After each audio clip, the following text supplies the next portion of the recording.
Hello babies, and welcome back to another episode of Read OMC. Today we're going to be continuing our chapter book, Hope Was Here, and we're on chapter 4. G.T. Stoop had a toothpick in his mouth and a mess of eggs on the grill. He just folded over 3 cheddar omelets with bacon and had a strip steak sizzling next to a fat slab of ham. Addie and I were standing behind him in the big galley kitchen next to a huge pot of simmering onion soup that was making me hungry, even though I just stuffed myself beyond good sense with chocolate chip pancakes. A pale waitress with carrot top hair called in a short stack, which is restaurant speak for a small order of pancakes. G.T. Stoop shook seasoned salt on the steak, put it on a plate with eggs, beans, and a side of cornbread, dinged a bell, put the order up by the galley window, and shouted, "Come get this miracle breakfast, Florence, before I eat it myself." Flo, our waitress from last night, shouted across the room, "GT, back off from that man's plate and behave yourself." He grinned, wiggled his toothpick. "I'm not so good at that." He had a big, deep voice. Lord, don't I know it. Flo was at the galley window now, getting her order. She put the plate in front of a big man sitting at the counter. GT Stoop threw his spatula up in the air and caught it. "Eat that, Carl, and go do something significant with your day." Carl raised his fork and knife happily, already chewing. Everyone was laughing and eating. I sure didn't feel like I was in the presence of a person who had cancer. It was 6:30 a.m., the best time to see a diner because, as Addie always said, if the place isn't humming by then, the word hadn't gotten out yet. Welcome Stairways was humming. G.T. Stoop poured pancake batter on the griddle. He was medium height, bean thin, with a square, gentle face, and totally bald. He had deep blue eyes that shone behind the wire rims perched on the end of his nose. He was wearing jeans, work boots, and a blue shirt with the cuffs rolled above his elbows. No apron. Addie always wore an apron. He was moving with the rhythm of the short order dance. Popped 4 pieces of bread in a toaster, slipped onions onto the side of the grill, poured batter into a waffle iron. "I love the morning best," he said, smiling. "I already miss sweating back here 6 days a week, but you're going to elevate the food in this place like I never could, Addie. I know it." Addie said, "I can add a frittata to your menu, eggs, potatoes, onions, and fresh herbs. Give folks a nice change each day with different seasonings." "That sounds good. But in this town, let's call it an egg casserole." Addie laughed. "I'll cook it. You name it." He laughed back, flipped pancakes. "Now that's a partnership." "Hope, how are you handling all this change coming up here?" "I'm pretty adaptable." I always say that. "To adapt is to overcome. That's what my barber used to say when I still had hair for him to cut." He spread butter on toast, sliced it fast, arranged it on plates with eggs and sausage, a slice of orange. "I remember my family moving in the middle of my junior year in high school. I wanted to kill my old man for doing that to me." I put my hand on Addie's shoulder. I decided to let her live. "Brilliant, Hope. The man has cancer." I winced. I didn't mean that the wrong way. Addie gave me one of her furrowed brow looks, but G.T. Stoop just waved his spatula. "Be yourself around me. I don't give many orders, but that's one of them." He flipped a sausage to me backhanded. I caught it in midair, which was very cool. "Don't have to mince your words either," he added. "The only thing we mince around here is garlic." I smiled, ate the sausage. Sweet and mapley. "I'm not dead yet," he said, placing 3 plates at the galley window. "Am I, Florence?" Flo grabbed the plate, smiled big at us, and said, "GT, you're gonna outlive us all." "That's my plan." He layered Canadian bacon on the grill, pressed it down with his spatula. His eyes crackled when he smiled. I bit my lip even though Addie winked at me. This kind of talk was going to take some getting used to. A very tall guy, 6'4" at least, came into the kitchen carrying a bowl of chopped green and red peppers. He looked a little older than me and was the most angular person I'd ever seen. Every bit of him seemed to have pointy edges. He had wavy black hair and amazingly thick eyebrows. He was wearing jeans, a black t-shirt, and sneakers. I'd place him, at first glance, around a 6.7 on Jocelyn Lindstrom's male cuteness scale. 10 being a rugged yet sensitive world-class surfer, preferably wet, and 1 being a toad.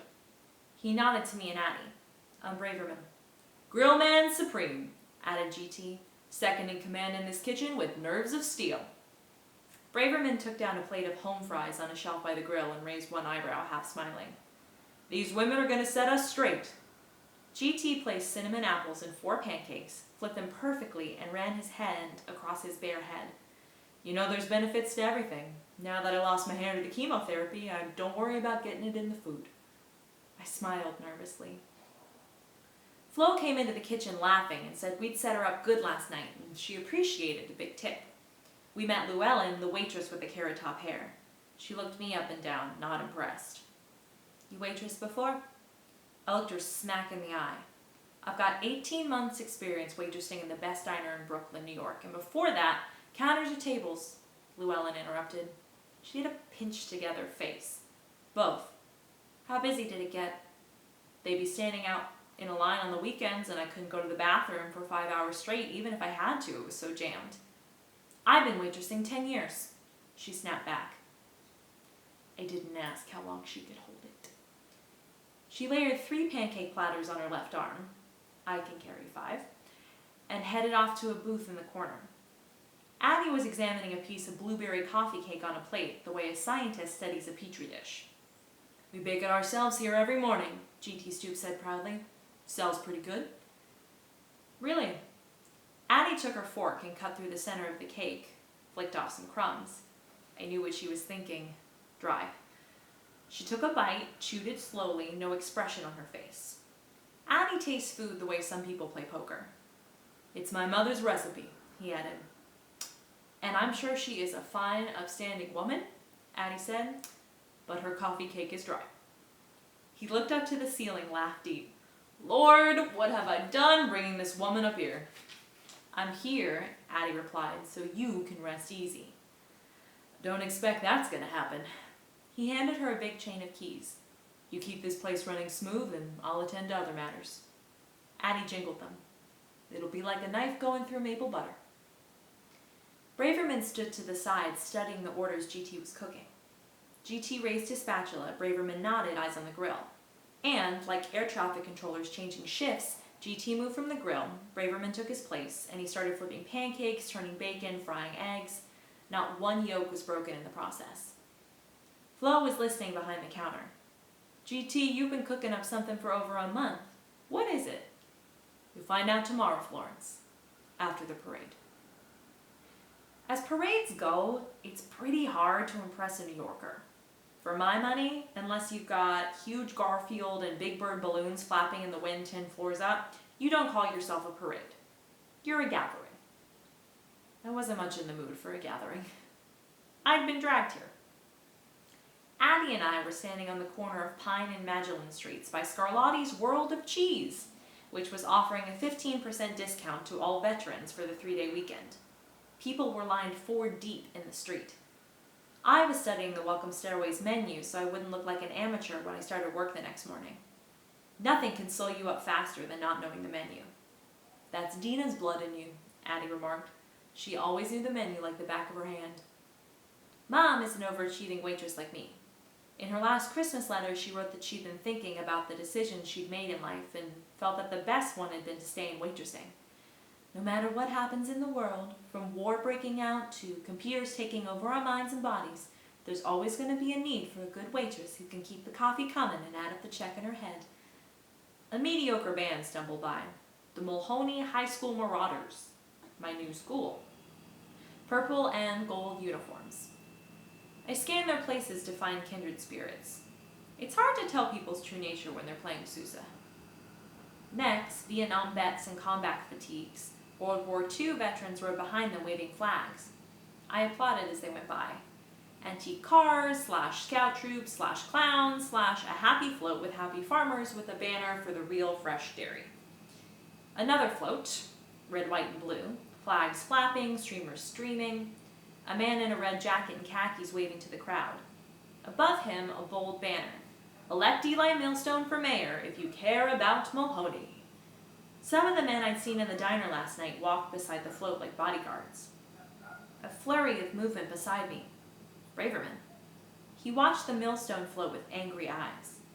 He's been mayor for 8 years, Braverman said. Who's running against him? Nobody. He's too powerful. A plump, red-faced man in a law enforcement uniform shouted, "Move it back, people! Move it back on the curb!" The name above his badge read Sheriff L. Greaves. A harsh-looking man in a Millstone t-shirt was working the crowd, clapping his hands over his head. "Let's hear it for 4 more years for Mayor Eli Millstone, the only choice for Mulhoney!" Just about everyone was clapping except me, Addie, and Braverman. "You're not clapping for the mayor," the man said to Braverman. "That's right," Braverman shot back. The muscles in his neck stuck out when he said it. The man stared at him and eventually moved off. Then the man looked back and stared at me too. A shiver of fear went through me. Miss Pitty Pat's tap dancing darlings were arriving on the stage that was set up in the park off Grimes Square. There were about 12 children in black and yellow bumblebee costumes with bouncing antennae. They formed a questionable line and began their big number, which required intense concentration because in addition to tap, tap, tapping, they also had to sing, "Hello, how are ya? We're really glad to see ya. We really want to tell ya hello." I longed for Manhattan and the jazz fusion street band that played in Times Square. Addie and I stood by a white gazebo as the dancing darlings scurried off to frenzied applause. Mayor Millstone was master of ceremonies. His round stomach didn't move an inch when he laughed.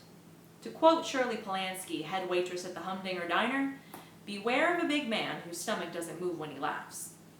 I think a Chinese philosopher said it first, but these things trickle down to the food service community. G.T. Stoop walked to the stage. "Eli, I'd like to make an announcement." The mayor looked surprised. "Well, sure thing, G.T. What about?" "I'll just say it once, if that's okay." G.T. stood at the microphone, not talking for the longest time. The sun beat down on his shiny head. I wondered what it was like to lose your hair. "Afternoon, folks." People shushed their children. "Most of you know what's going on with me, and some of you don't. I wouldn't be making a public announcement about it except for you need to know what I'm planning to do. When I was diagnosed with leukemia earlier this year, I realized I couldn't stand at the short order grill for 10 hours a day anymore. I needed to get myself more of a desk job." He chuckled. "So, I've decided to run for mayor." A deep shock fell on the crowd. Eli Millstone's smile evaporated. I looked at Addie, who turned stone still. "Now, I didn't put together one of those exploratory committees to tell me if I should do this. The way I see it, you're either open for business or you're not. But those of you who've stared down a thing like cancer know what happens when you get this kind of news about your health. At first, you can't believe it. After that, the fear gets pretty strong. I'm 54 years old. I never once felt the need to rush through life until now." Eli Millstone's eyes narrowed. "I've learned things with this disease I never would have otherwise. Mostly, I've learned how important it is to do the right thing, no matter who opposes you." He rubbed his hand over his bald head. "I'm in this race to try to bring unity and fairness to our town. For my money, we have too many warring factions here. People who don't want the Real Fresh Dairy to expand any farther, people who do.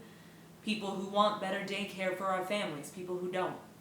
People who think the schools are just fine the way they are, people who are worried about the overcrowding. And what's happened is we've pulled off into our separate corners and nothing's getting done. We need to renovate that broken down community center of ours and use it to draw people together again.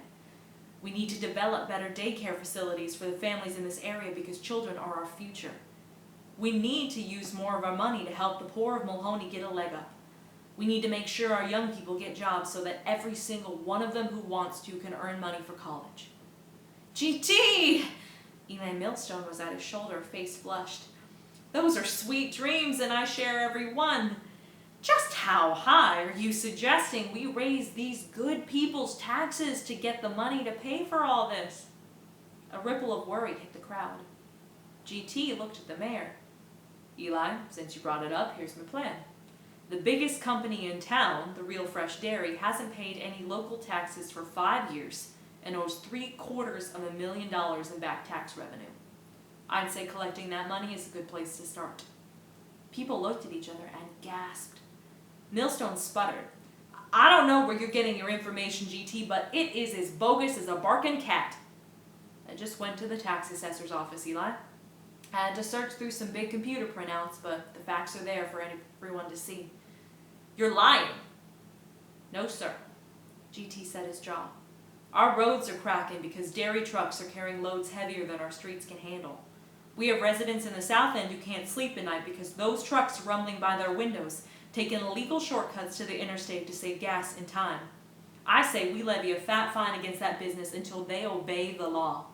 We can use that money to fix the roads and help our people. Braverman let out a whoop and started clapping. Others joined him. Millstone's face had splotches of purple rage. He grabbed the mic. We are assessing the traffic flow situation in this town, GT. Town business is a little more complicated than flipping burgers on a grill, which is what you've been doing for as long as I can remember.